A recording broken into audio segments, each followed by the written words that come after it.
When Walt Disney first began to think about EPCOT, one of the main objectives was to gather the latest thoughts and the greatest thinkers all in one place because they could share their expertise about the future of man on this planet.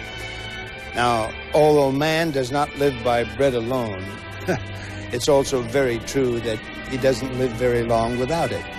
So a great deal of work went into finding new and better ways to feed the entire population of the world. Roy Clark has a few words to say on that subject.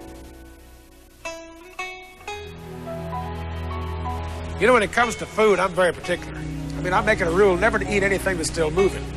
But that doesn't mean I can't appreciate food that does move. Like they've got here at the animated show called Kitchen Cabaret.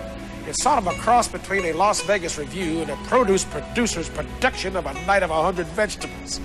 Now, you may be laughing, but you're also learning. And that, to me, is probably the most important thing about this entire place. That and the food, of course. I mean, they got things here in the Land Pavilion growing in the darndest ways. In water, in sand, in the air, crops one on top of each other, you name it, they've got it. They take you through a rainforest, a desert, and the American plains. And you really get the feeling of what a complicated old lady that Mother Nature really is.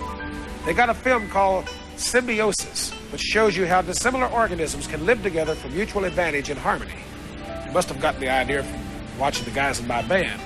But believe me, once you've been through this place, you'll have a whole new appreciation of what it takes to feed your face and the faces of billions of others on the face of the earth. This land is your land.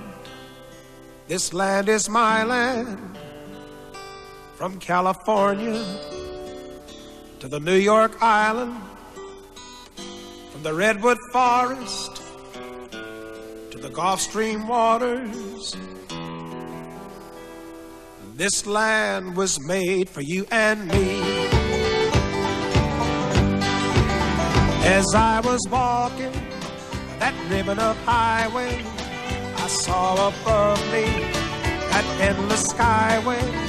I saw below me that golden valley. This land was made for you and me. This is some kind of place, isn't it, Roy? Wow, Daddy.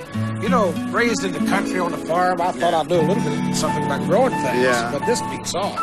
You know, they even raise fish in here. Fish? I wouldn't lie to you. That's no fish story. I tell you, nothing surprises me in this place, and that's what makes it so surprising. Oh, Carl Hodges.